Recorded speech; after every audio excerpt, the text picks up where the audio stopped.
Belren News.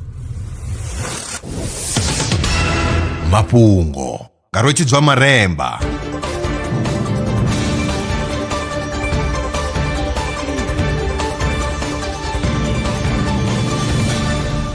Ndo livhuwa zwa zwino ndi tshifhinga tsha mafhungo. Musi vhathu vha tshi vha na mivhili yo kalulaho vha kha ḓi vha vhaswa zwi nga vha vhea kha khombo ya mutakalo kha tshifhinga tshiḓaho.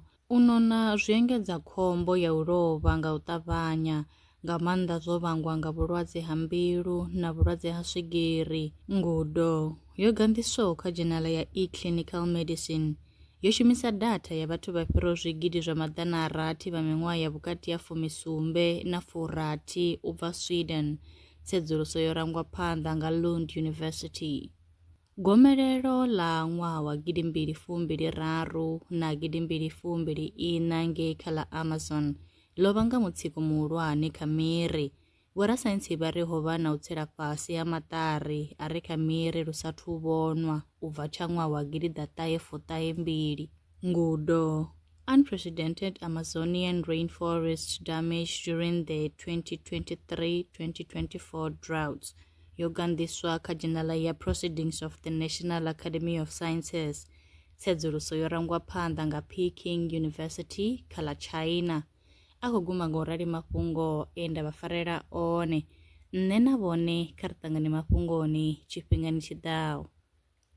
Lwa miṅwaha i fhiraho fusumbe dzina ḽithihi fhedzi ndi ḽone ḽi bvaho phanḓa kuendedza vhadzulapo vha ḽa Afrika Tshipembe. Mulaudzi Transport Service ndi khamphani yavho ine ya vhaendedza u ya na u vhuya mishumoni nyendo dza kule na tsini, hu tshi katela na u welekanya mikano ya mashango a tsini na Afrika Tshipembe. Ri vhaendedza vha swika hune vha khou ya vho tsireledzea. Arali vha tshi ṱoḓa u bva nga tshigwada u dzhenelela vhuṱambo vhufhio na vhufhio, kha vha ri fhulufhele ngauri ri ḓo vha swikisa nga tshifhinga. Vha nga ri kwama kha nomboro dzi tevhelaho 083 227 0606. Mulaudzi Transport Service. No place is too far to reach.